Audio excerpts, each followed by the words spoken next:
বাড়ি চন্দনায় রশিদাবাদে আসছি, যেখানে আমাদের কাছে আম, আমাদের বিল্ডিং কাজ করবে। এখন আমরা সবাই আম পারবো, যেখানে আমাদের কাছে আম পারতেছে। হ্যাঁ, এখানে তো বললাম হাতে। এগুলো পারো না, এই যে তিনটা আছে তো দেখতেছো না তুমি? এগুলো বড়, এই যে তিনটা, এগুলো দেখতেছো না?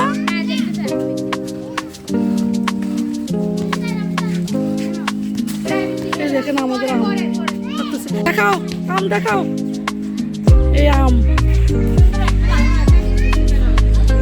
এই যে আম পারতেছে সেটা। দেখো আমগুলো ভালো করে দেখাও। এই দেখছেন আমার কাছে